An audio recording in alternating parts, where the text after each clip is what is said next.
Additive manufacturing falls into some quite distinct areas. You can chop it up into conceptual modelling, models, functional models or prototypes, manufacturing tools, manufacturing aids, and end-use parts. And all of these can then spin off into lots of different areas. So a machine that's producing end-use parts quite often also gets used for producing tooling for the factory to enable other parts of that process be moved forward. We always get asked, who needs 3D printing, who's going to use it, who's going to use additive manufacturing. Basically, any company involved in the design and manufacture of end-used or physical products can use it in their process and will see benefit from using it. But it's really about understanding where you can use it and where those benefits are.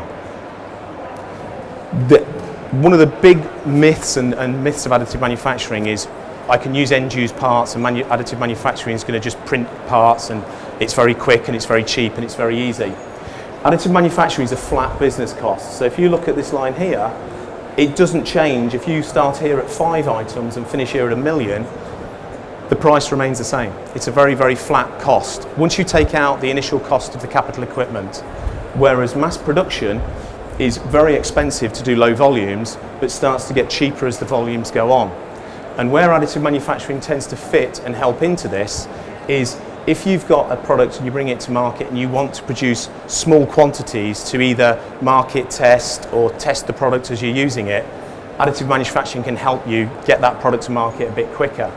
The other thing with additive manufacturing is most mass-produced parts have a huge amount of tooling involved at this stage to get them to this stage, whereas additive manufacturing doesn't need that huge tooling cost. So quite often you'll find people will produce parts using additive manufacturing, wait till they get to that stage where it's a crossover point on cost, and then review the whole situation. The other big advantage is all the way up to this line here, I can be changing the product and evolving the product. Whereas with mass production, I've committed at this stage. I've committed early in the process. Tooling changes, product changes are very, very expensive. This is a really good one where it shows you the example of where we get that crossover point, this decision point.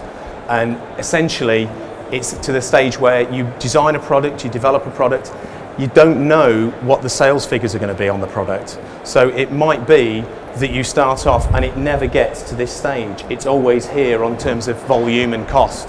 So additive manufacturing remains the manufacturing process. The other part of it is additive manufacturing falls into elements of the product. So it may not be a piece, it may be a piece of equipment, but it's got lots of different elements of that equipment. Additive manufacturing can be used for small elements of it because it still always works out more cost effective.